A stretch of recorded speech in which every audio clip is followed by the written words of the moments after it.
SES está com você. SES, cursos online SES, vamos juntos, online SES. SES, cursos online SES, não importa a distância, o SES está com você. SES, cursos online SES, vamos juntos, online SES. Carreira jurídica, pós-graduação, OAB preparamos sua aprovação. Os melhores concursos pra você vencer, pra mudar sua vida, o SES está com você. SES, cursos online SES, não importa a distância, o SES está com você. SES! Essa foi a banda Soul Vibe, trazendo os acordes iniciais deste terceiro e último dia. Eu já estou com saudades, vocês também estão, com certeza, mas tem muita coisa por aí ainda, são vários projetos que o SES trabalha diuturnamente, levando conteúdo sem fronteiras onde você estiver, mas não é tudo que é bom, às vezes dura pouco, mas então, por isso nós estamos chegando ao terceiro e último dia do 5º Congresso Jurídico Online Multidisciplinar. Desde a quarta-feira recebemos aqui verdadeiros expoentes, não é? Os maiores especialistas, doutrinadores da área do direito previdenciário, direito e processo civil, direito e processo do trabalho. Este congresso teve aí a preparação, como sempre, com muito carinho, coordenação científica na área de previdenciário do professor Frederico Amado, Direito e Processo Civil, professores Rodolfo Pamplona e Maurício Cunha, e ainda a área de Processo do Trabalho, né, Direito e Processo do Trabalho, professor Rodolfo Pamplona e o professor Renato Saraiva, que também tem a coordenação geral. Estamos começando esse último dia e, como sempre, você pode participar e fazer esse evento conosco, não é, Manu? Com certeza, estamos aqui ansiosos pela sua participação. Como você já sabe, você pode enviar comentários e perguntas para os palestrantes. É super simples, é só você baixar o aplicativo SES no Bolso, que é gratuito e está disponível para as plataformas iOS e Android. Então, baixa lá o aplicativo SES no Bolso e manda seu comentário, manda sua mensagem. Participa conosco do 5º Congresso Jurídico Online. Afinal, ele é transmitido ao vivo e é gratuito para que você interaja aqui conosco. E se você estiver interessado em conseguir aí mais umas 20 horas aulas para a sua carga horária, para complementar suas atividades extracurriculares, a solicitação para o certificado já está disponível aí mesmo na página do Congresso. E também, como você já sabe, hoje, ao final do dia, aqui ao final das palestras, nós vamos escolher uma foto. Isso mesmo, você que está em casa pode tirar uma foto acompanhando as palestras do Congresso e concorrer ao final a um curso online do SES. É só você colocar a hashtag #EuSouSES e publicar no Instagram. Estamos esperando, hein? Jofre, qual será o primeiro tema da noite? Olha, Manu, um dos temas que suscita sempre um debate acalorado nessa área de direito do trabalho, o processo do trabalho, sem dúvida, são as questões relativas à terceirização. O que pode, o que não pode, terceirização de atividade fim. Bom, eu acompanho sempre esse tipo de debate e são assuntos que pode pegar você que está se preparando para um concurso, por exemplo, aí, de surpresa com as jurisprudências que acontecem diariamente, os casos que o TST julga com constância. Então, fique atento que esse será o tema deste debate de agora, essa mesa redonda, terceirização, visões contrárias e favoráveis. Os trabalhos serão conduzidos pelo nosso querido professor Rafael Tonassi, que também é um daqueles que tem um currículo enorme, um camarada muito sabido. Eu vou dizer com muito carinho que ele é professor do Complexo de Ensino Renato Saraiva e ele apresenta os nossos demais convidados. Professor? Muito obrigado, Jofre. Uma boa noite a todos os presentes, uma boa noite a você que nos assiste, é um prazer tê-lo conosco. Eu estou aqui hoje, esta noite, para falar um pouco sobre terceirização e vou mediar essa mesa com dois dos maiores expoentes do direito em nosso país, dois ícones e juslaboristas renomados que dispensam a apresentação, mas vou falar um pouco deles. O professor Renato Saraiva, procurador do trabalho, autor de diversas obras consagradas no nosso país, palestrante há muitos anos sobre inúmeros temas na área trabalhista e que conhece a terceirização com profundidade ante a sua atuação no Ministério Público. Também conosco o professor Rodolfo Pamplona, também dispensa comentários, juiz do trabalho, doutor em Direito, um ícone tanto em Direito do Trabalho quanto em Direito Civil, também profundo conhecedor do tema, que é cantor também, um artista, um homem de multifacetas. Poeta. Lutador de boxe. Lutador de boxe. Nos agrega com a presença e a alegria de sempre, né? A terceirização, senhores, é um tema muito sensível em toda a nossa sociedade, porque nós podemos ver ao nosso lado amigos e familiares que são terceirizados e que têm suas relações de trabalho precarizadas. De outro lado, nós não podemos fechar os olhos à automação que nos rouba a mão de obra e o mercado de trabalho e os postos de trabalho a cada dia. É indispensável que o legislador possa ter sensibilidade e perceba uma forma justa de regulamentar as relações de trabalho sem precarizar como um todo o direito do trabalho e as verbas trabalhistas. No caso da terceirização, nós vemos tanto na seara do direito público quanto na seara do direito individual e particular, empregados que são terceirizados a todo momento com o objetivo de dar maior flexibilidade, dar uma maior rotatividade de obra. E temos aspectos positivos e negativos dessa contratação. Eu, como procurador-geral de um dos maiores municípios do país de muitos anos, eu pude ver de perto a terceirização, ver o quanto ela é útil para a administração pública e o quanto ela é um câncer também para a sociedade, na medida que furta espaços do concurso público, gera maiores acidentes de trabalho, retira direito a verbas e tantos outros problemas. Eu vou abrir espaço aqui para o professor Rodolfo começar conversando conosco um pouco sobre os aspectos importantes da terceirização e vamos bater um papo nós três aqui. Professor Rodolfo, nos dê a alegria da sua palavra.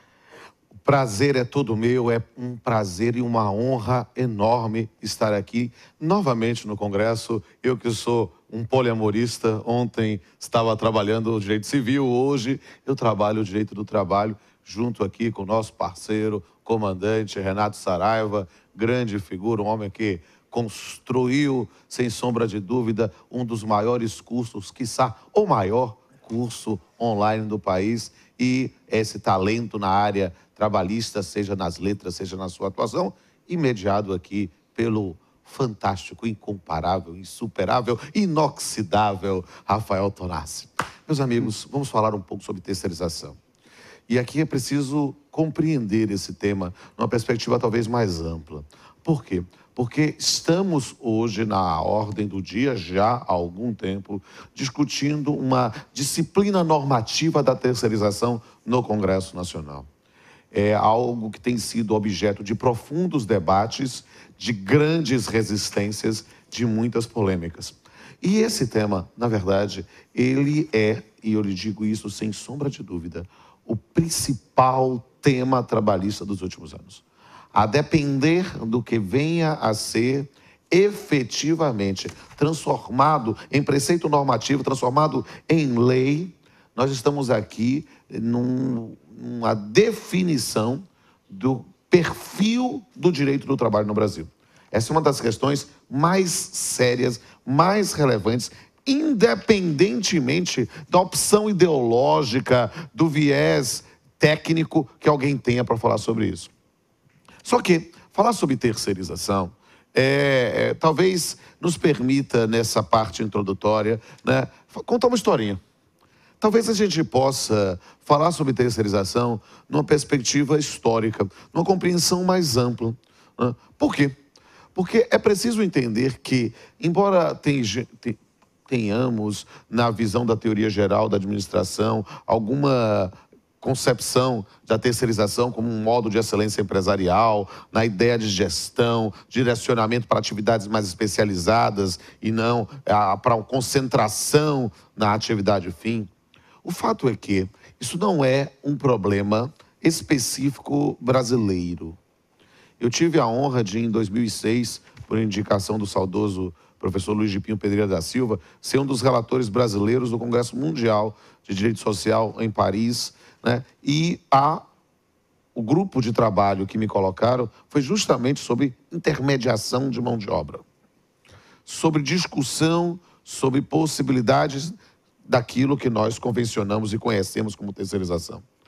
E isso, de certa forma, trouxe para mim aquela consciência, ou abriu os olhos para perceber que muito do que discutimos hoje, isso é algo que é muito importante, Tonassi. Falando para as pessoas que estão nos ouvindo aqui nesse congresso, que é um sucesso, né? Compreender que isso não é uma conversa de A gente tem esse complexo de vira-lata, né? Essa coisa de achar, isso só acontece no Brasil, isso só tem resistência no Brasil. Não. Se você tem essa visão, é hora de revisar seus conceitos. É preciso compreender que resistência à terceirização não é um fenômeno brasileiro. é, na verdade, um fenômeno mundial, né? Pelo menos no nosso modelo tradicional, que é o direito europeu continental. E aí o que eu quero dizer um pouco sobre esse tema?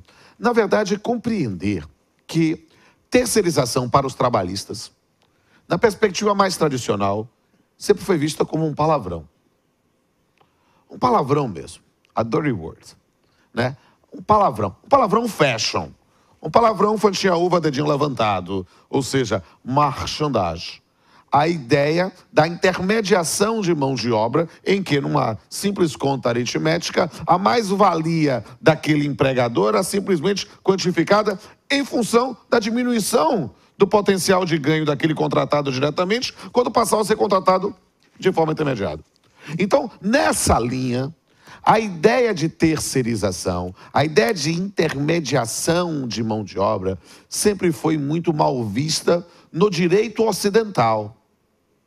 E isso não foi diferente, já que estamos contando a história disso para o direito brasileiro, isso não foi diferente no Brasil. A priori, a retirada de direitos ela é muito agressiva. Exato. Porque a luta pela conquista de direitos desde a Revolução Industrial foi tão dura, com o suor, com o sangue, com a vida Sim. de tantos trabalhadores, que um passo para trás, a terceirização sempre nos trouxe essa ideia de retrocesso Exatamente. social. Perfeito, perfeito. E é importante nessa construção histórica nós termos em mente como foi a evolução da própria jurisprudência brasileira. E isso é algo que, digamos assim, eu que gosto de boxe e Renato que gosta de UFC, né? A gente vai discutir esse tema talvez em alguns rounds, né? O primeiro round da jurisprudência brasileira sobre o tema é uma concepção absolutamente refratária. Isso. E ela veio, né, num primeiro momento, dizendo, olha, terceirização, né, intermediação de mão de obra é ilícito, não se justifica. Isso está absolutamente equivocado. E aí, a outrora súmula 256 do TST, dizendo intermediação de mão de obra é ilícito, forma o vínculo diretamente. E aí dizendo, mas peraí, começaram algumas ressalvas. E no Brasil, nós temos ressalvas que são interessantíssimas, não é mesmo? Quando a gente começa a verificar, peraí, há algumas hipóteses que estão autorizadas em lei. A primeira, a questão do trabalho temporário. A Lei 6.019 de 74. Como é um congresso, como nós estamos discutindo aqui, pensando para operadores do direito, numa provocação que pode servir para o seu concurso público, mas que pode servir para uma pós-graduação, eu tenho que abrir os olhos para um aspecto crítico. A Lei de Trabalho Temporário, a Lei 6.019 de 74, no Brasil, ela é a típica lei de complexo de vira-lata. Ela é uma típica lei que não fazia e não faz. Fosse parecendo crítico, parecendo... Não faz nenhum sentido para o Brasil. Ela fazia sentido para o sistema europeu, em que você tem garantia de emprego, em que você tem uma situação que o empregador, com base na súmula, na Convenção 58 da OIT, não pode ser... O empregado não pode ser despedido assim simplesmente porque o empregador não vai mais com a cara dele. Para que nossos amigos que estão nos assistindo, a União Europeia, por exemplo, meus amigos, a relação de emprego, o empregador não tem o direito potestativo de romper o pacto laboral a qualquer momento. Falamos muito em proteção, princípio da proteção, mas a principal proteção, que é a proteção ao emprego, isso o Brasil não garante. Exato. Na União Europeia, o empregador, como disse o professor Rodolfo, não pode aleatoriamente, discricionariamente olhar para o empregado dentro de um contrato por prazo determinado e dissolver esse contrato. Perfeito. E é uma coisa, acho que a gente tem algum tempo, eu acho que eu vou fazer uma hiper, ultra, mega nota de rodapé aqui. Sabe? Até que a provocação, já que a gente tem aqui um congresso, que é um congresso maravilhoso, e que nós temos a oportunidade de discutir especificamente sobre temas fascinantes, nós vamos sair da caixinha. É preciso entender que o direito do trabalho brasileiro tem muita coisa de errado. O direito do trabalho brasileiro protege muito pouco. E isso é algo que alguém pode dizer, mas para você é maluco... Não, maluco eu sou, mas isso não quer dizer nada em relação à pergunta. A questão, ó, o direito do trabalho brasileiro protege muito pouco. Porque o direito do trabalho brasileiro, ele está muito mais calcado em aspectos pecuniários do que efetivamente em proteção. Nós temos uma série de direitos trabalhistas que, na verdade, não protegem nada, apenas tornam mais custoso. Nós podemos dar uma sequência de direitos que a gente poderia, é claro, eu na condição de empregado quero receber, mas não faz muito sentido num sistema que deveria proteger e não simplesmente se tornar caro. Porque o direito brasileiro, o direito do trabalho brasileiro é caro contratar, é caro manter e é barato despedir. Barato despedir? Oh, tem que pagar multa de 40%. Se não pagar, despede da mesma forma. A discussão é só acerto de conta, cobrança. O indivíduo pode resistir, tu não protege, ele é só caro. Isso acontece com vários ramos, com vários direitos, coisas que nós ensinamos nas nossas aulas, na graduação, na especialização, no mestrado. Hoje nós temos um tema de suspensão do contrato de trabalho, interrupção, férias. O Brasil é um dos poucos países do mundo em que o empregado tira férias e ganha mais do que se estivesse trabalhando, por causa do texto constitucional. O objetivo do texto constitucional, meus amigos, é a possibilidade do lazer. Exato. Porque nós temos uma presunção que o salário do empregado ele já é todo comprometido com as despesas ordinárias. E a própria Constituição garante o lazer. Como ele poderia viajar com a família se os aspectos do dia a dia estão todos comprometidos? Mas perceba que é algo de um determinado sistema em que você não trabalha e ganha mais do que se estivesse trabalhando. E da mesma forma, o adicional de insalubridade. O que é que tem que acontecer com a insalubridade? O adicional de insalubridade, a depender da forma que for interpretado, pode ser interpretado como uma canalice. Como Pamplona. Que isso, Pamplona? Você é juiz de trabalho há mais de 20 anos. Como é que você fala isso? Falo. Sabe por quê? Porque em vez de nós lutarmos efetivamente pela melhoria das condições de trabalho, pela diminuição dos riscos, nós ficamos querendo aumentar a remuneração. E o indivíduo, na época que ela vai perto de se aposentar, ele trabalha no escritório, aí diz, deixa eu trabalhar na plataforma, porque eu vou ganhar um pouquinho mais. O adicional de periculosidade no Brasil virou uma piada. O adicional de periculosidade é uma piada. Por quê? Porque literalmente foi uma piada que virou lei. Porque quando nós começávamos, eu e Renato, que somos dinossauros, né?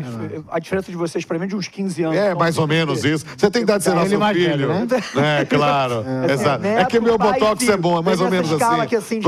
Vamos acreditar nesse negócio. A diferença é que eu não pinto o cabelo. Entende? Assim, a diferença é que o meu cabelo caiu. Né? Então, nesse ponto... Eu tenho uma boa genética. Tá vendo fazer o quê, né? Eu tô mais gasto, né? Mas nesse ponto, o que é que acontece na periculosidade? Porque eu tô falando de uma super... Renato, a gente ensinava periculosidade com inflamáveis, explosivos, com explosivos, ainda, vamos botar mais dinheiro? Eletricitários. De repente a piada virou a arma de fogo. Vigilante e empregado sob motocicleta. E agora o motoboy. Ou seja, em vez de melhorar as condições de trabalho, a gente só torna mais caro. Isso aqui são exemplos. Para quê? Para chegar justamente na garantia de emprego. Agora, vou explicar 6.019. Por quê? Porque o nosso sistema não protege efetivamente o trabalhador no posto de trabalho, que era o que era para proteger. Ou seja, ela devia ser barato para contratar, barato para manter e caro para despedir.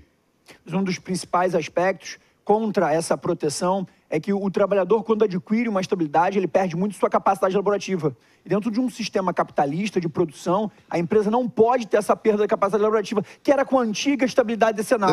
Isso discutia muito. Deixa eu abrir um pouco o professor Renato para falar um pouco sobre esse aspecto. Primeiramente, boa noite. É um prazer estar aqui com o meu professor Rodolfo Pamplona e com o meu amigo querido Rafael Tonassi. Boa noite a todos os presentes. Eu tenho uma posição um pouco radical, um pouco parecida com o Rodolfo.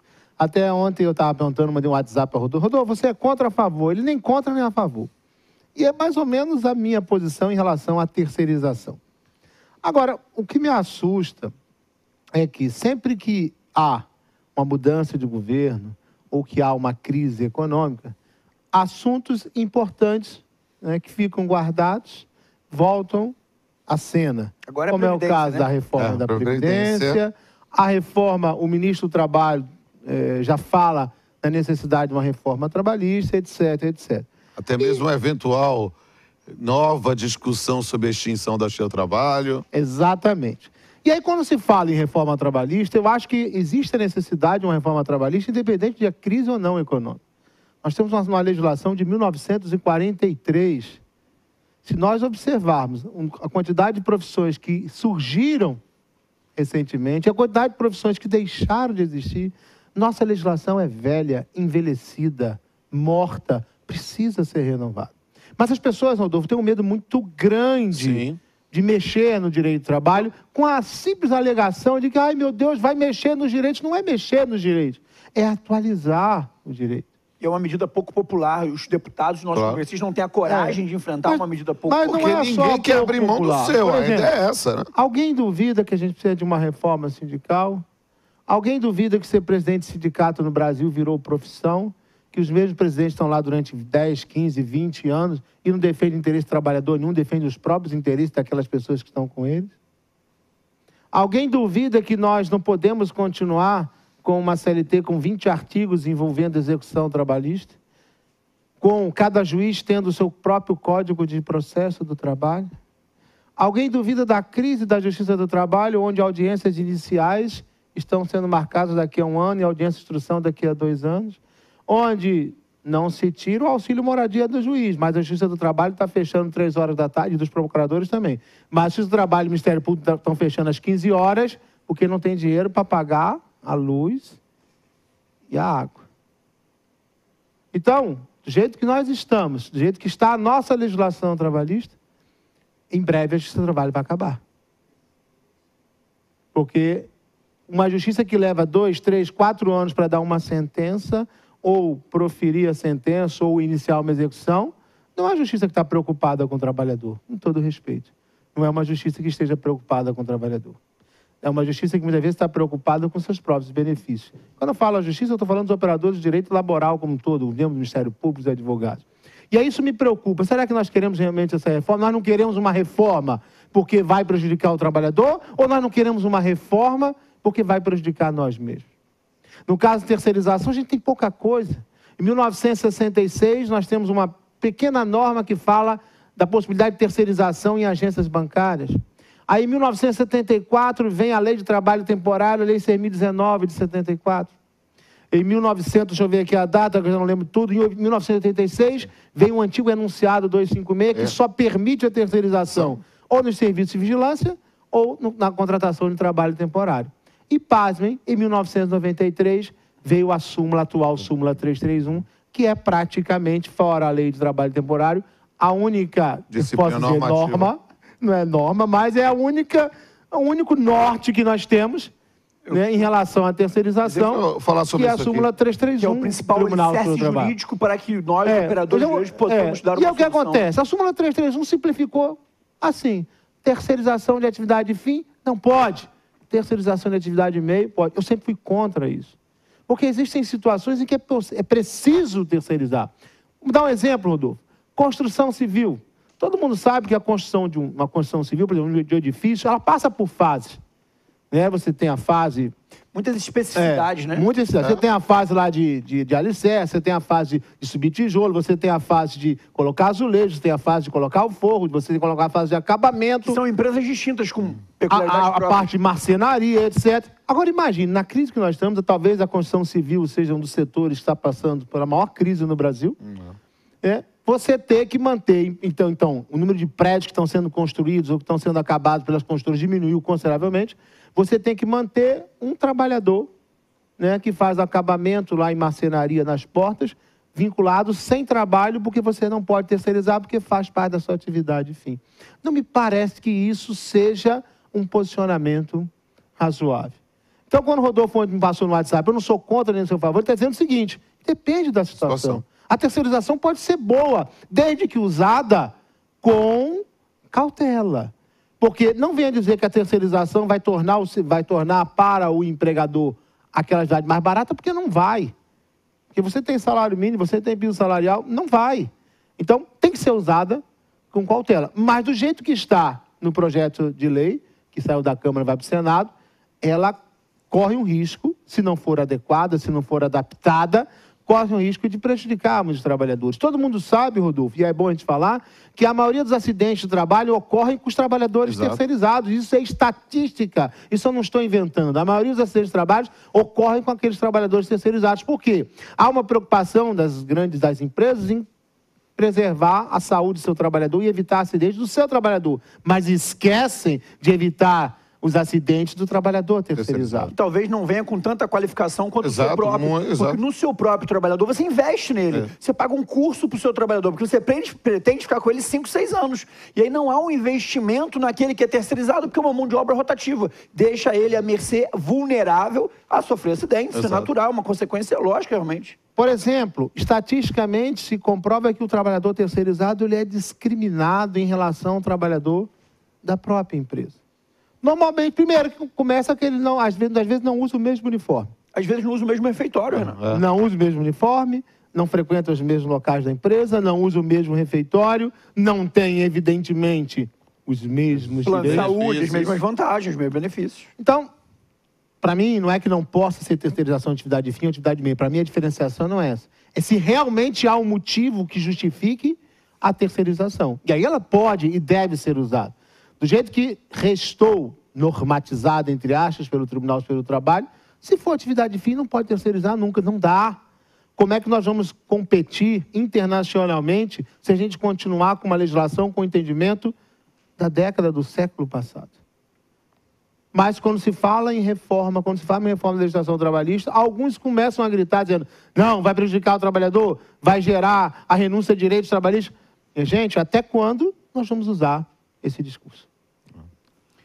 Deixa eu retomar uma parte aqui, porque isso que o Renato falou é muito importante mesmo. Né? E deixa eu fazer um resgate pensando aqui nos nossos alunos, nossos amigos que estão compreendendo agora historicamente a terceirização. Por quê? Porque esse momento entre a súmula 256 e a súmula 331 é um momento muito importante para ser diagnosticado. Por quê? Porque nós tínhamos na 256 a autorização, a ideia da total resistência à terceirização, salvo naquelas previstas expressamente.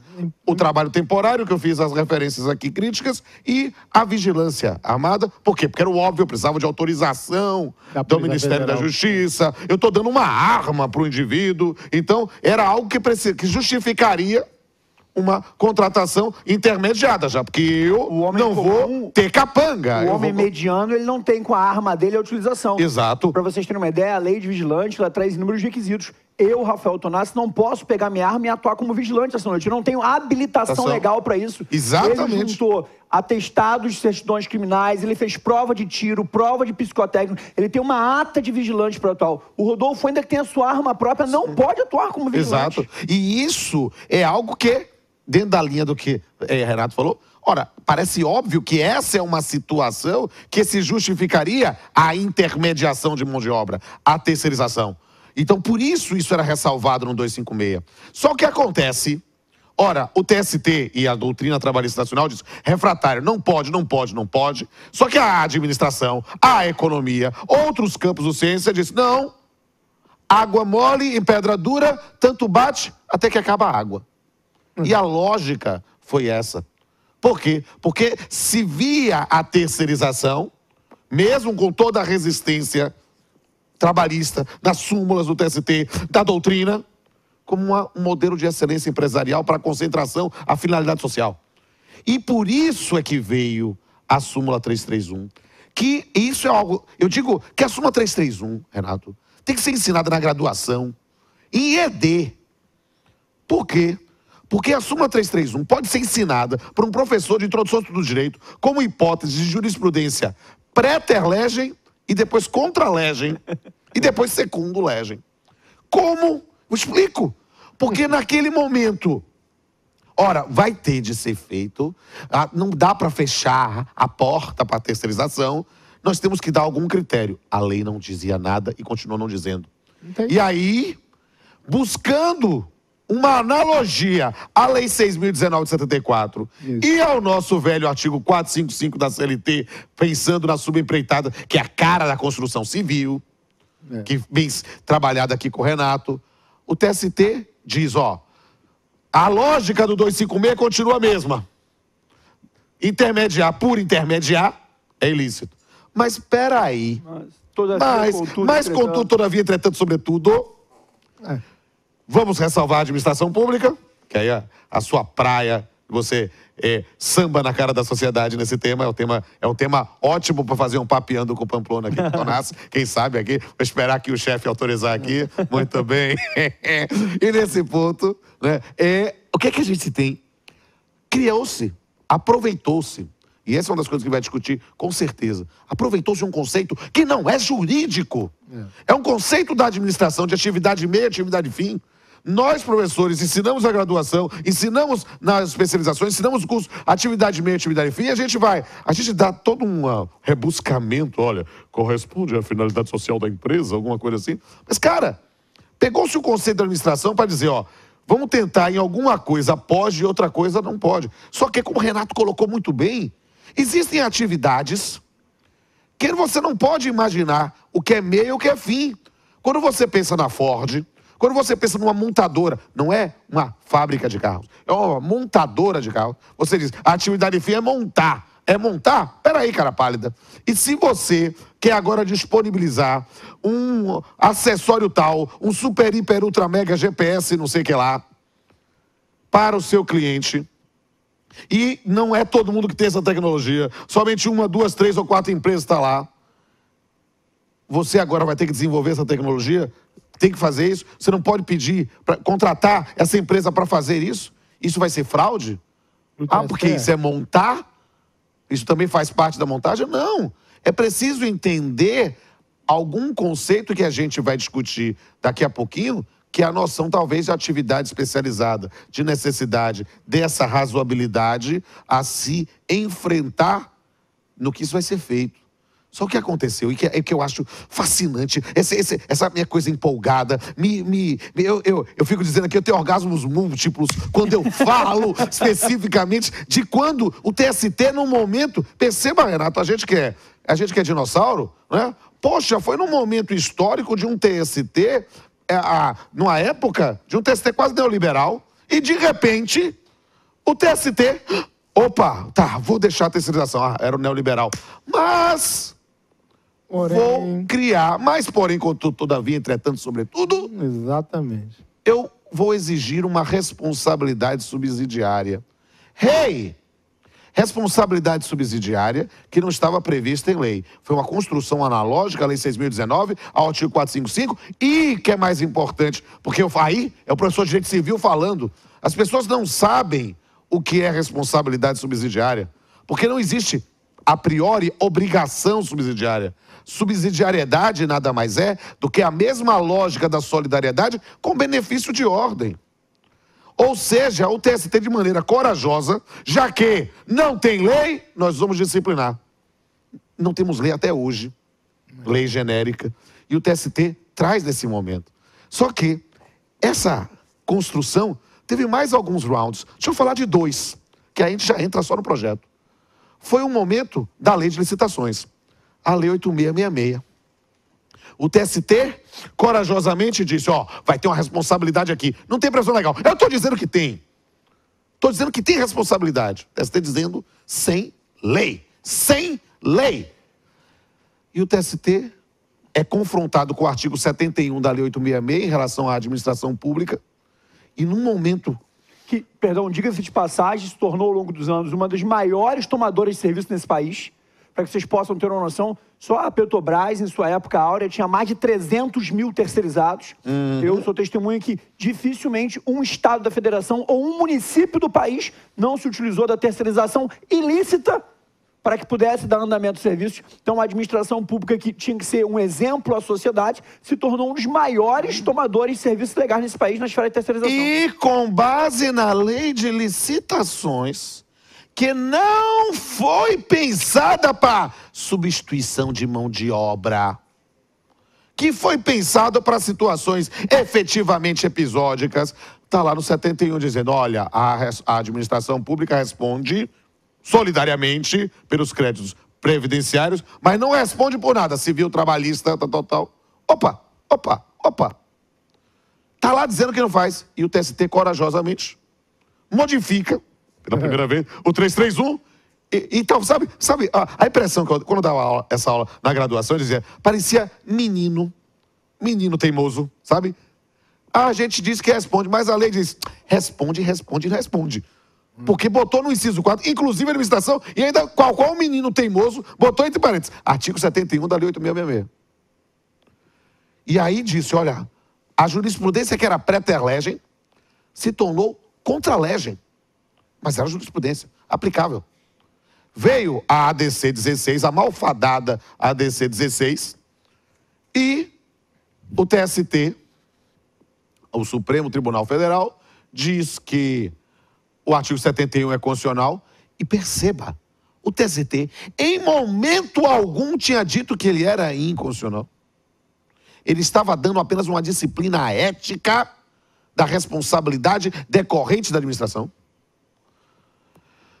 E, em função de um puxão de orelha, que foi como foi interpretada a decisão da ADC 16, o TST reforma, volta ao status quo, adaptando as regras da responsabilidade civil do Estado, ou seja, se é conduta positiva, é responsabilidade objetiva. Como se trata de uma conduta especificamente omissiva, de fiscalização, coisa, a responsabilidade é subjetiva. Por isso, a menção à culpa na redação hoje vigente do 331 readaptou de um pré-ter-legem para um contra-legem para um segundo-legem, pensando em jurisprudência. E aí o que acontece? Estamos atacando nessas brigas judiciais antes do projeto de lei o problema errado. Porque o problema não era a coragem do TST em fixar a responsabilidade, porque isso vai ser mantido, pelo menos roga-se que seja mantido, né, nesse projeto de lei. Mas o problema era o conceito que não era jurídico, ou que era imperfeito, de atividade meio e atividade fim, que no projeto de lei quer se mudar para atividade especializada, atividade específica. Você quer falar? Fala sobre isso que eu aprofundo. Só para que todos que estejam assistindo possam ter uma noção, como juiz, qual o percentual de ações que envolve a terceirização numa pauta trabalhista? É possível um dia sem audiência de terceirização? Sou juiz desde 10 de julho de 95. Para que todos possam ter há mais de 20 anos. noção da importância desse tema. Eu não lembro a última pauta que eu tenha feito em que não se tenha discutido alguma coisa de terceirização. Todos os dias da sua vida? Todos os dias da minha vida como magistrado, eu tenho processos que envolvem terceirização. Estando na capital ou no interior? Estando na capital, estando no interior. Fui juiz de 3 maravilhosas cidades no interior da Bahia, Teixeira de Freitas, Eunápolis e Ilhéus. Né? Fui juiz substituto 7 anos e meio, de 95 até o final de 2002. Fui titular no interior 2003, 2004, 2005. Desde janeiro de 2006, estou na capital da Bahia. E não se recorda um dia não que julgou um me processo recordo que não ouvia terceirização? uma pauta que não tenha uma discussão de terceirização. Eu vou perguntar algo ao Renato, mas eu queria que você fosse pensando especificamente sobre a lei de telecomunicações. Sim. Você se envolveu já com o julgamento, sua posição a respeito. Daqui a pouco eu volto e quero falar com você sobre a lei de telecomunicações, que é esse pessoal que trabalha fazendo manutenção de rede, com uma escada em cima do carro, e a lei de telecomunicações tem uma peculiaridade também que envolve isso. Professor Renato, vivemos um momento muito sensível na política nacional de transição do nosso sistema.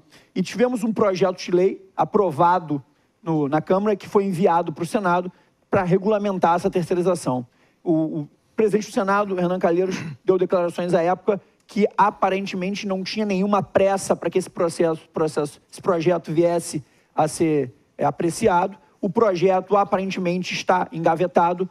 O senhor entende que existe um momento político para que a gente possa botar isso adiante? Como você vê esse projeto de lei hoje, a importância dele e se ele deve ser apreciado? Olha, eu acho que qualquer projeto agora que mexa, que teoricamente possa interferir no direito dos trabalhadores, ou no direito dos aposentados, da sociedade como um todo, tem grande dificuldade de ir em frente. Enquanto não ficar definido, né, a situação da presidente Dilma, enquanto não se tiver uma certeza desse governo que é provisório e vai se tornar definitivo até 2018, eu acho um pouco provável que o próprio presidente em exercício, o Temer, né, se aventure em projetos que são muito delicados do ponto de vista de popularidade. Após esses 6 meses, né, realmente se confirmando, que deve se confirmar, a saída da presidente Dilma, aí talvez nasça um momento, né, para uma reforma trabalhista, uma reforma previdenciária e, quem sabe, né, a colocação em pauta desse projeto. Mas, em verdade, esse projeto é como se ele fosse, né, o antagonismo da súmula 331. Sim. Enquanto a súmula 331 prendeu ao máximo, impediu qualquer tipo de terceirização, mesmo aquelas terceirizações lícitas necessárias em atividade de fim, ela não considerava lícita. Se era atividade de fim, não era atividade lícita, terceirização lícita. Nesse projeto, Rafael e Rodolfo, você pode ter uma empresa sem empregados. Sim. Você consegue imaginar uma empresa sem empregados? A não ser aquelas que são criadas para diminuir a carga tributária das pessoas físicas? Então você, por exemplo... Uma empresa pode que ter... atende o público, que presta serviços, uma empresa real. Pelo projeto de lei, você pode ter um banco sem bancários. Uma empresa aérea sem aeronauta. Sem aeronauta. E aí, o que acontece? Qual é o grande risco disso? E aí pode ser ruim. Tem uma observação sobre isso aí. Aí pode ser ruim. Imagine, por exemplo, que se você tem um banco sem bancários, você tem trabalhadores ali extremamente fragilizados, que não vão estar protegidos de uma maneira ou de outra pelo seu sindicato profissional, e que vão estar envolvidos por sindicatos específicos daquela atividade que ele vai desenvolver no banco. Então, você vai fracionar, você vai ter uma série de sindicatos, sindicato dos caixas, sindicato tesoureiro, sindicato disso, sindicato daquilo, e que, evidentemente, são mais frágeis por ter uma categoria menor. E você pode, com isso, mascarar, diminuir direitos, diminuir vantagens e proteções que eram históricas aos trabalhadores. Esse é um grande problema que a nova lei de terceirização permite. Ela vem e enfraquece, no meu modo de ver, em algumas situações, consideravelmente sindicatos, e pode ser utilizada não para o bem, mas pode ser utilizada para o mal. Não é isso, Rodolfo? A lei leva a outro extremo, né? Não, é outro extremo, mas o que é interessante a gente abrir os olhos para essa realidade também, né? Ela, de certa forma, ela legitima algumas práticas que já ocorrem. Você que é o homem que domina tudo sobre contrato de trabalho com o Estado, eu costumo dizer que o mico-leão dourado sobreviverá aos médicos na administração pública. Por quê? Porque médico empregado na administração pública é uma espécie em extinção. Você tem cooperativados, parceiros, prestadores de serviço autônomo. Eu finjo que pago, ele finge que trabalha. Porque um médico ele não aceita trabalhar por R$2.000. E na administração pública existe um orçamento, como na sua casa tem, como na sua casa tem. E o orçamento de uma cidade do interior não admite a contratação de um profissional por R$12.000, por R$9.000. E a realidade fática do país não faz um médico, Rodolfo, 40 horas trabalhar por menos de R$15.000. E aí o que acontece? Nós temos uma situação que, de fato, já se terceiriza em atividade, enfim. Porque meu amado Renato falou... banco sem bancário, empresa aérea sem aeroviário, hospital sem médico. Nós temos hospitais, nós temos a maior parte dos hospitais sem médicos empregados. Né? Com clínicas que prestam serviços para os hospitais. Clínica neurológica, clínica cardiológica, clínica... Isso sem falar das cooperativas. Porque a ideia de cooperativa, uma das coisas que eu sempre falo com os alunos é assim, olha, cooperativas são métodos excelentes de meios alternativos de trabalho e renda, são estimulados pelo OIT. O problema no Brasil é que a gente tem dificuldade de achar cooperativa de verdade. Eu nunca vi. Porque a gente tem fralda operativas, gato operativas, laranja operativas, né? Eu digo assim que não é nem um laranjal, é um pomar. Eu nunca vi uma cooperativa verdadeira, não uma cooperativa de motorista de táxi, a cooperativa de médicos, aquela cooperativa de prestadores de serviço. Não sei se o Renato, como procurador do trabalho, já conseguiu ver onde efetivamente existe a divisão de poder, onde as pessoas votam, onde as pessoas dividem o lucro. Eu nunca vi na vida como profissional. A gente pode imaginar muitas vezes porque o sistema de cooperativa, ele não é plenamente compatível com o modo de produção industrial. Ele é próprio para prestação de serviço autônomo. Então, muitas vezes, a gente pode imaginar uma cooperativa efetiva na atividade efetivamente liberal, o motorista de táxi. Agora, dentro de uma fábrica, de uma linha de produção... Não tem como! Eu nunca vi, não sei se o Renato já viu. Não tem como! É distorção no sistema. As pessoas votam, em que elas dividem lucro, que elas dividem o poder. Eu nunca vi. Todas que eu vi, elas foram empresas... E se Renato não viu, ninguém viu. Empresas criadas com uma fachada de cooperativa de COP para utilizar como instrumento o artigo 442 para fraudar verbas trabalhistas. Sim. Mas, Sim. por exemplo, mas existe outro lado. Vamos lá. Na minha atuação como membro do Ministério Público, eu vi uma atuação muito forte de alguns colegas Sim. e do Ministério do Trabalho e de um entendimento de alguns juízes contra a cooperativa dos anestesistas. Aí a gente começa. Anestesista. Primeiro, isso é um trabalhador hipossuficiente? Não, é autônomo. Não é um trabalhador hipossuficiente, na minha concepção. Ele poderia ser um trabalhador cooperado? Eu acho que pode. Pode, um anestesista não tem dúvida. Porque o anestesista, normalmente, a maioria não está vinculado a um hospital. Ele está vinculado àquela cirurgia. Normalmente, ele é parceiro dos médicos, é o anestesista de confiança daquele médico. O médico só opera se o anestesista for da confiança dele, então ele não opera. Normalmente é assim. Estou falando em hospitais privados. No hospital público, o cara opera com o que tiver. Né? Quando tem anestesista, pode ter anestesista. Mas não dá, tem que ter, né? Senão, para emergência. Mas eu vi vários colegas dizendo, não pode, tem que ter vínculo de emprego. E até em hospitais em relação a isso. Agora, tem um problema ainda maior que esse novo projeto de lei traz. Ele permite a terceirização de atividade fim, por exemplo, pela administração pública. O que pode representar a administração pública indireta, o que pode representar... O fim do concurso público. O fim do concurso público. Porque aí, o artigo 37, parágrafo 2º, inciso 2, ele é colocado de lado. Eu contrato uma empresa de terceirização e passo a lista daqueles que eu quero colocar para o dono da empresa. Ele tem um contrato comigo de 10 milhões de reais. Como é que ele vai se negar a cumprir um pedido meu? Ou seja, ele não vai se negar? O Brasil já tem. É o país que tem mais cargos comissionados no mundo, é o Brasil. São 600 mil cargos comissionados. Se querem reduzir o custo do Brasil, podia começar retirando aí pelo menos 2/3 desses comissionados. O Executivo Federal falou que vai cortar 4 mil, Renato. 4 mil não significa, a gente não faz nem cosquinha, não significa mas eles reconheceram que isso é simbólico. Nem 1% do número de trabalhadores. É só para fazer... É simbólico. Só para fazer média com as pessoas. E aí você tem agora a lei de terceirização que vai permitir que a administração pública indireta terceirize a atividade fim. E o que é que o Estado que eu falo, o que é que o Ministério Público, seja estadual, seja o Ministério Federal, o Ministério do Trabalho, aí depende da competência, vai poder fazer? Nada. Se a lei for aprovada, nós vamos ter que admitir essa terceirização da administração indireta, o que vai ensejar na diminuição de concursos públicos. Então, são situações que precisam ser olhadas com carinho.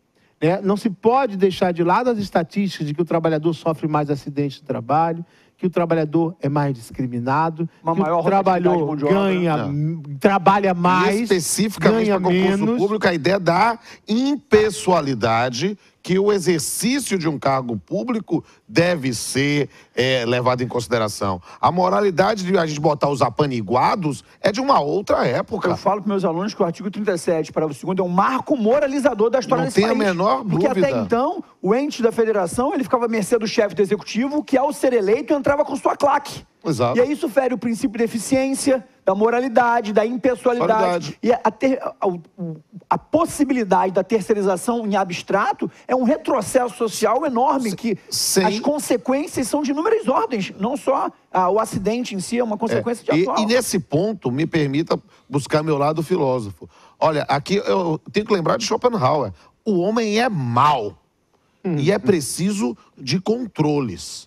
Os controles nesse ponto, da exigência de concurso público, para pensar especificamente em preservar a impessoalidade, para garantir a moralidade, é uma forma em que você evita o abuso. Porque o indivíduo diz, olha, vai para terceira, porque nós queremos, e o discurso da eficiência é um discurso muito lindo, muito sedutor, mas é tal qual uma sereia que pode te levar para se afogar. Por quê? Porque nesse campo é preciso o caminho estreito e reto que leva à salvação e não o caminho largo que leva à perdição. E o caminho estreito e reto é do concurso público. Por quê? Porque aí qualquer um.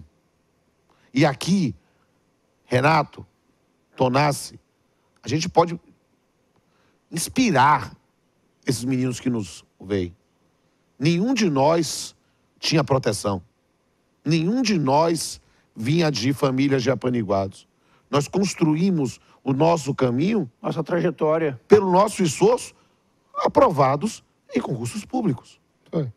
Ora, nesse ponto, nós não precisamos que ninguém nos abrisse uma porta ou nos fizesse um agrado. E qualquer um de nós, se nós conseguimos, por que você, meu amigo, não vai conseguir? Não pode conseguir. Isso é algo da ideia do seu próprio esforço na busca do seu lugar ao sol. E dentro desse ponto, para poder prestar o melhor serviço público. Eu digo aos meus servidores lá na Justiça do Trabalho, ora, se eu sou juiz, se você é servidor, se o outro é auxiliar de serviços gerais, seja o melhor juiz, o melhor servidor, o melhor auxiliar de serviços gerais, porque está ali para prestar o serviço ao público. E você alcançou aquele posto em função do seu próprio esforço. O grande problema, Rafa, desculpe, é que essa norma ela não foi negociada com os operadores de direito laboral. Foi imposta, né? Eu não vi a participação na Câmara dos Deputados ou antes, né, do Ministério Público, da Magistratura do Trabalho, dos órgãos de classe, dos advogados. Ela foi imposta. Hoje nós vivemos um momento de insegurança jurídica. A súmula 331 não trouxe segurança jurídica. Tanto não trouxe segurança jurídica, o Rodolfo acabou de dizer que todo dia ele julga casos de terceirização, todo dia nós temos discussões se era terceirização de atividade de fim, se era terceirização de atividade de meio, se é lícito, se é ilícito. Então a súmula 331 representa insegurança jurídica. E insegurança para as empresas também, que muitas vezes querem investir em projetos e não conseguem porque tem medo de um futuro passivo trabalhista. E vocês sabem que um passivo trabalhista pode destruir qualquer empresa. Renato falou uma coisa certa, não é insegurança só para o trabalhador, é insegurança para o empresário. Empresário. Que também quer tocar um projeto de anos, quer abrir novos postos de emprego, quer investir no país e não sabe como, porque o passivo trabalhista pode inviabilizar um fundo de comércio. Não, e mais, você, inclusive, impede de você ter investimentos do exterior aqui no Brasil. Como é que ele vai investir se ele não tem segurança jurídica nas relações, na legislação? Agora, do jeito que está o projeto de lei, também vai gerar uma outra insegurança jurídica. Porque vai poder terceirizar tudo, vai poder ter empresa sem empregado, a administração pública vai poder terceirizar sem nenhum critério, vai enfraquecer os sindicatos? Vai. É possível que nós vamos aumentar o número de acidentes de trabalho? Sim. Vai aumentar o número de benefícios previdenciários? Vai aumentar. A possibilidade do trabalhador ser mais discriminado? Vai. Em relação à inserção do deficiente, as empresas com mais de 100 empregados têm que ter uma cota de inserção do deficiente. Isso vai diminuir o número de vagas também para o deficiente, já que as empresas, se puderem terceirizar, muitas não vão ter 100 empregados. Então, é preciso que se coloque, né, uma discussão, se coloque os órgãos de classe, a associação dos juízes, a associação dos procuradores, os advogados, a sociedade como um todo, para que todo mundo possa, em conjunto, fazer uma lei, fazer uma nova lei de terceirização e que todos possam participar. Não do jeito que está sendo imposta aqui. Não sei se vocês se recordam, gente, há 1 ano e meio, 2 anos atrás, a época que o deputado Eduardo Cunha assumiu a presidência da Câmara, ele elaborou uma pauta-bomba. E um dos itens importantes da pauta-bomba foi a inclusão da terceirização. Vivemos hoje no nosso país um vazio normativo no que se refere à terceirização. E aí existe um projeto de lei tramitando há muitos anos no Congresso, que o deputado Eduardo Cunha, dentro de inúmeros aspectos da pauta-bomba do governo, aprovou com toda a sua ingerência que tinha o projeto de lei, da forma que foi aprovada, com uma terceirização abstrata e possível em todas as formas. Acredito que vocês se recordem que o país sofreu manifestações em todos os estados da federação, população indo à rua, protestos até violentos com repressão da polícia, porque da forma que foi imposta, como o professor Renato acabou de dizer, a legalização, a normatização da terceirização feria ambas as partes nesse contexto, né, Rodolfo? E essa é uma questão que é interessante desses projetos de leis, né? O projeto de lei do Senado 300, o projeto de lei na Câmara 30, né? Que estão sendo reunidos e talvez retirados da manga. Eu quero, fazer, porque isso é uma coisa interessante para o corte da exposição, especificamente, está lá escrito, aspectos críticos, mas também aspectos positivos, algum lado. As pessoas ficam olhando dizendo assim, tem alguma coisa que presta nisso? Né? A gente precisa ser, porque, sabe, a gente está vivendo hoje num momento no nosso país, Renato, que é um momento de bipolaridade quase imbecil. Virou um fla-flu jurídico. As pessoas não conseguem compreender. Então, se a gente fala aqui, dizendo, olha, há aspectos muito ruins, as pessoas acabam nos classificando, né, dizendo assim, ó, não, então essa aqui são subversivos. E não é isso, meu amigo. É preciso entender que talvez haja pontos positivos. Primeiro ponto positivo, de cara, Tonassi já fez o primeiro, a introdução perfeita, sabe? Jogando vôlei, você levantou para cortar, né? Por quê? Porque é justamente a questão de um vazio normativo que ter uma lei sobre terceirização pode ser algo positivo. Para quê? Partir no pressuposto de se reconhecer que a terceirização, de qual modalidade discute daqui a pouco, né, é uma realidade inexorável. Se é uma realidade, se terceiriza, é preciso dar uma disciplina legal sobre Exatamente. Isso. E esse pode ser, vamos trabalhar sempre do pode ser, um ponto positivo. O segundo, que para mim, e aí eu digo com liberdade, talvez seja a minha condição também de professor de direito civil, vai falar sobre isso, eu tenho que dizer isso. O fato do projeto de lei tornar norma legal algo que foi uma construção jurisprudencial de tantos anos, que é a responsabilidade subsidiária. Em alguns momentos, na ida, eu debati muito com o deputado Arthur Maia, porque era da Bahia, então, com frequência, toda vez que eu discutia, chamava o representante da CUT, o deputado Arthur Maia e eu para debater. Aí nós íamos os três falar sobre o tema, alguém, às vezes, da Federação das Indústrias ou da Federação do Comércio, vamos conversar, e estamos lá nós dois debatendo. E uma das coisas que ele sempre dizia, olha, vamos pensar não somente em subsidiária, mas até mesmo em solidária. Ou seja, quebrar o benefício de ordem. Fazer alguma coisa parecida com o artigo 2º, parágrafo 2º da CLT no Grupo Econômico. A ideia de trazer, o que é o grande lance? Trazer a previsão de uma disciplina normativa ética e solidária. Porque a ideia de dizer, ó, o terceirizado não é alguém que você deva desprezar. Por quê? Porque na prática, o terceirizado é um invisível. Você, meu amigo que está nos ouvindo, você, minha amiga que está nos ouvindo, quantas vezes você trabalha em determinados locais, numa faculdade, numa indústria, num escritório, e você sabe o nome dos seus colegas, mas do pessoal da limpeza você não sabe. Porque eles são invisíveis. Eles são invisíveis. E isso é apenas digamos assim, um sintoma de um diagnóstico de considerar que o problema do terceirizado não é meu. O problema do terceirizado é seu. O problema do terceirizado é da empresa. Então, ter uma previsão normativa específica de uma responsabilidade do tomador, seja subsidiária, seja solidária, é um ponto. Olha só a Pamplona, que eu aplaudo. Para que eles não sejam descartáveis. Exato, porque o que nós estamos, muitas vezes... Você utilizou a expressão fantástica, cirúrgica. Nós temos um fenômeno de tratar seres humanos como descartáveis. E eu vou dizer mais, Rodolfo. Diga aí, velho. Isso acontece muito na administração pública. É o que mais acontece. Serviços de vigilância, limpeza e conservação. Os municípios, os estados e a União Federal contratam, terceirizam, ninguém faz concurso para vigilante, para limpeza, para conservação. Terceiriza. O que mais nós estamos vendo aí são empresas de segurança, empresas de vigilância, empresas de conservação e limpeza, literalmente quebrando. Fechando as portas, porque são empresas que venceram de forma lícita uma licitação, que foram contratados pela administração pública municipal e estadual, principalmente, e aí, em função disso, contratam 500, 1.000, 1.500 empregados, e aí o que acontece? Começam a prestar serviço.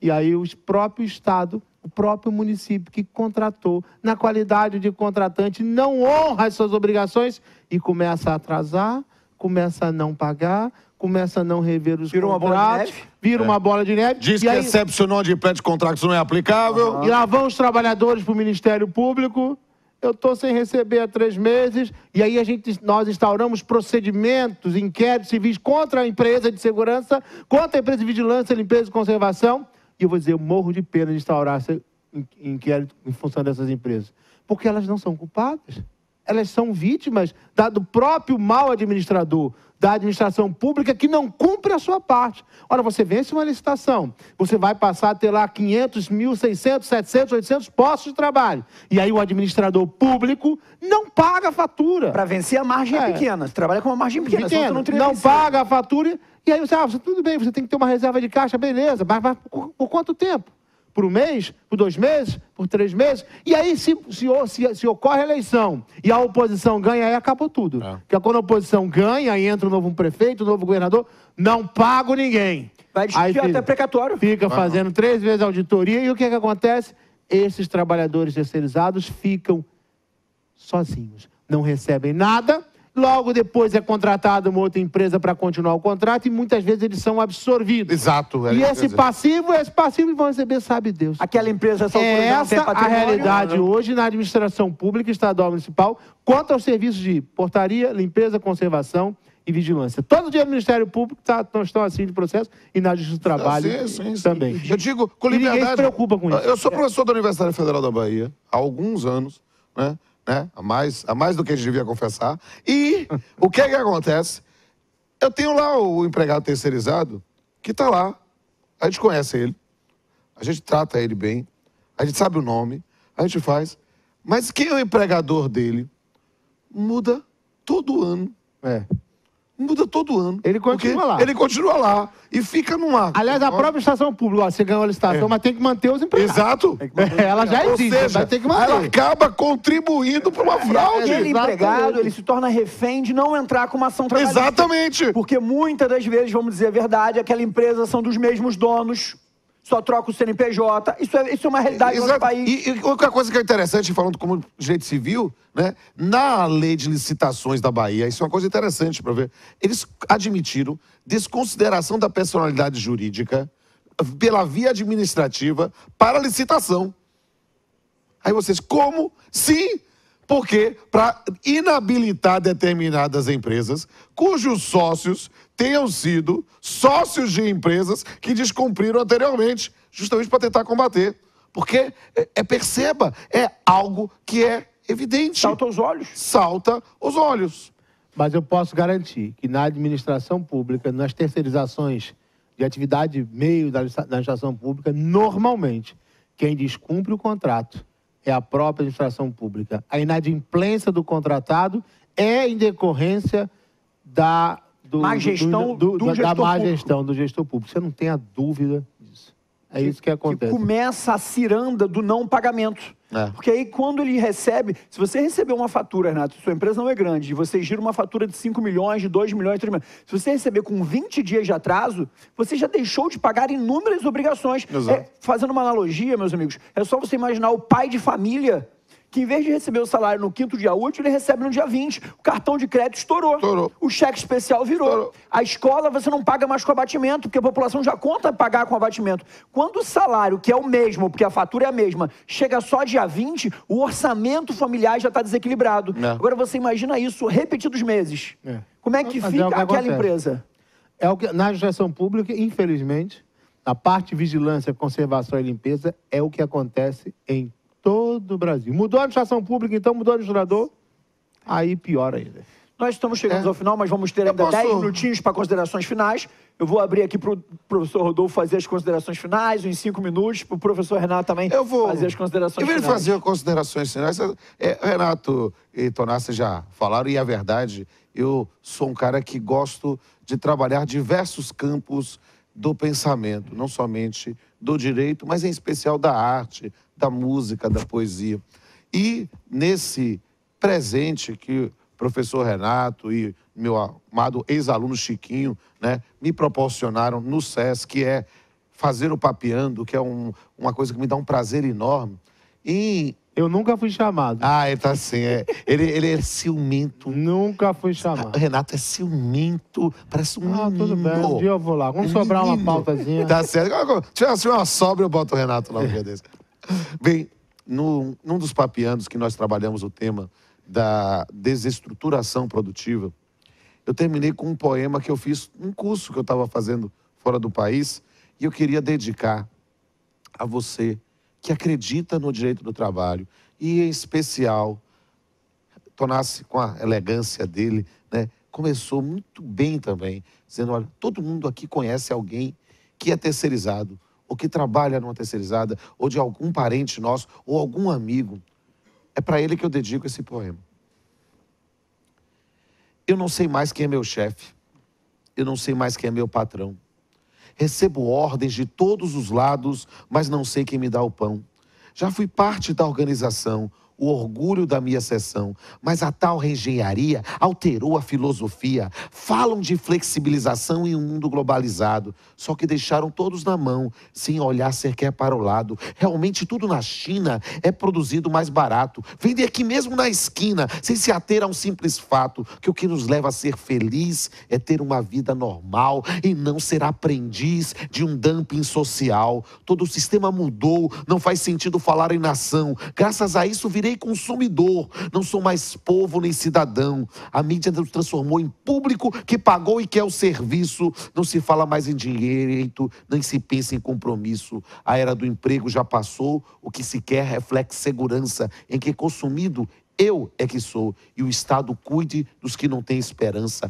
Porque subordinação e não dependência, porque necessidade é indecência, porque cada um cuidar do seu e nada mais, e depois o Estado é que exclui os marginais. O espelho precisa se quebrar e se converter em um multifacetado cristal para olhar o outro sem repúdio ou pesar e recuperar aqueles que sofrem o mal. Já mudei de nome várias vezes, como mudo de empresa em poucos meses. Fui temporário, estagiário, cooperado, terceirizado. Já fui PJ, já fui parceiro, fui colaborador, já fui meeiro, fui precário em experiência, fui autônomo ou outra crença. Fui mobília da casa, tombado, membro da família, agregado, dependente ou para subordinado. Só não deixei de ser explorado. Muitíssimo obrigado, professor Rodolfo. Seus poemas, não só esses, como todos, é como música para os nossos ouvidos aqui, operadores de direito. Sempre um prazer poder participar das suas poesias, da sua música, da sua arte e da sua oratória tão reconhecida por todos. Amém. Professor Renato, suas últimas considerações aí para que nós... Dar parabéns primeiro ao Rodolfo, eu já conhecia essa pérola que ele fez e que retrata a realidade. E eu queria, na verdade, terminar com um pedido. É preciso que os operadores do direito laboral, é preciso que as entidades de classe, seja do Ministério Público, da Magistratura do Trabalho ou dos advogados trabalhistas, se unam e apresentem, e se apresentem, e apresentem um projeto de mudança, de atualização, de reforma da nossa trabalhista, tanto no prisma do direito individual, do direito coletivo, do direito processual, que agora com o novo CPC piorou mais ainda para nós na esfera trabalhista. Nós éramos para ter um processo de trabalho mais rápido do que o processo civil, estamos cada vez ficando para trás. E a gente só fica com o mesmo discurso, não tem clima no Congresso, não tem clima. Se nós formos esperarmos ter clima no Congresso, nós não vamos fazer nenhuma mudança. tá sempre então, chovendo. a Associação dos Juízes, a Associação dos Procuradores, a Associação de Advogados Trabalhistas, vamos unir, vamos sentar, fazer um grupo de trabalho, vamos ao TST, vamos ao Supremo, vamos ao Presidente da República e vamos propor mudanças. Porque nós não podemos deixar que essas mudanças sejam feitas unilateralmente e normalmente por pessoas que não entendem nada do direito do trabalho. Dizem que fazer lei é como fazer linguiça. Se você vê como ela é feita, você não consome, você não come. Então, gente, o futuro dos nossos filhos está nas nossas mãos. Amém. É esse o meu pleito. Obrigado, gente. Nesses minutos que nos restam, eu vou chamar a Manu, que tem algumas perguntas. Nós ainda vamos fazer a interação e depois eu vou me despedir de vocês também, encerrando esse bate-papo sobre terceirização com dois grandes autores aqui.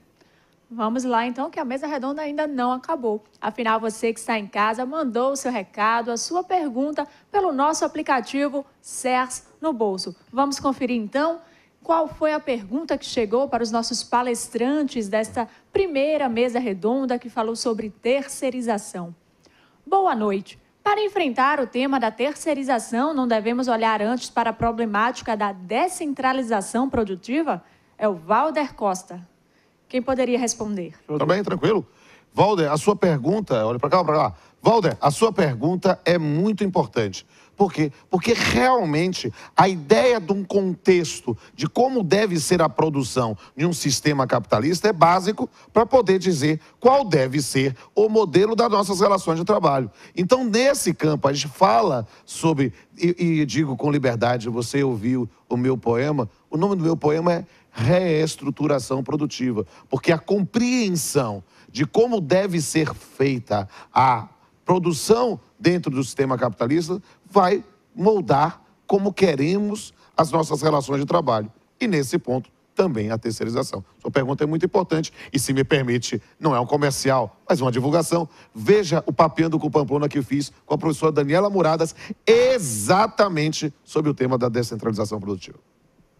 Vamos então conferir agora os comentários do pessoal que está participando conosco dessa transmissão ao vivo. Professor Pamplona, estou aqui em Eunápolis, Bahia, sua cidade inicial, como juiz do trabalho, assistindo às brilhantes manifestações dos participantes da mesa. É o Cláudio aí, que acompanha a trajetória do professor Pamplona, também participando do nosso Manda um abraço congresso. lá pro Cláudio. Eu quero mandar um abraço pro Cláudio, porque... Cláudio Pamplona, né, o nome dele? Não, Cláudio Pamplona não é parente, não. O pessoal faz bullying comigo aqui. Mas, Cláudio, quando eu for lá em Eunápolis, quero lhe conhecer e digo um grande prazer em ouvir, porque um juiz, quando sai de uma cidade, e eu fui juiz em 3 cidades no interior da Bahia, né? Um juiz, quando sai na cidade, pode deixar 2 coisas: ou saudade ou alívio. Eu acho que eu deixei saudade. O senhor sempre deixa saudade. Aleluia. Professor Rodolfo. Somos testemunhas disso. Meus amigos, nós vamos encerrar essa mesa redonda. Quero dizer a todos vocês que foi um enorme prazer poder discutir um tema tão rico, com 2 ícones do direito ao meu lado aqui, com observações importantíssimas para a nossa realidade, para a nossa sociedade, não só para os operadores do direito, mas para a família como um todo. A terceirização envolve a sociedade em geral, não só aquele que é um estudante de direito, não só aquele que é um membro do Ministério Público, um juiz ou um advogado. A terceirização envolve o seu pai, o seu irmão, a sua mãe, e há muito ainda a avançar no que se refere à terceirização. O projeto de lei não tem, a priori, um prazo para ser apreciado pelo Senado. O presidente do Senado já falou que, em sua gestão, o presidente Renan Calheiros não vai colocar esse processo em pauta. Então, aparentemente, nós ainda vamos ter muitos anos de discussões. O ministro trabalha contra. O ministro trabalha contra. Já se manifestou. Então, ainda vamos ter muitos anos de debate, discussões. Isso é importante, como o professor Renato disse. Esse projeto tem muito a ser aprimorado. Há muitas modificações a serem ficar de olho, manter vigilante. Que todos vocês que estejam nos assistindo façam parte desse exército para que possamos ter uma legislação trabalhista que envolva uma terceirização com uma regulação mais sábia. É salutar, como diz o professor Rodolfo, que não tenhamos um vazio normativo nesse tema. Então, temos outros congressos pela frente. Em nossos livros, eu, professor Renato, professor Rodolfo, vamos estar sempre nos debruçando sobre esse tema. Queria agradecer a presença de todos. Foi um prazer tê-los aqui conosco. Público presencial também, muito obrigado pela presença e continuem com o nosso congresso, que a noite vai ser longa e temos inúmeros e brilhantes palestrantes ainda na noite. É isso aí. Vamos lá. Encerrando o primeiro painel da noite, o nosso recado agora vai dos nossos apoiadores, dos nossos patrocinadores. E a editora Juspódio, que está conosco no 5º Congresso Jurídico Online, tem uma oferta especial para você que está em casa. Todos os livros do site estão com 30% de desconto. É só colocar o cupom CERS online e aproveitar para aprofundar ainda mais os seus conhecimentos na área do direito. Então, confere lá no site da editora Juspódio.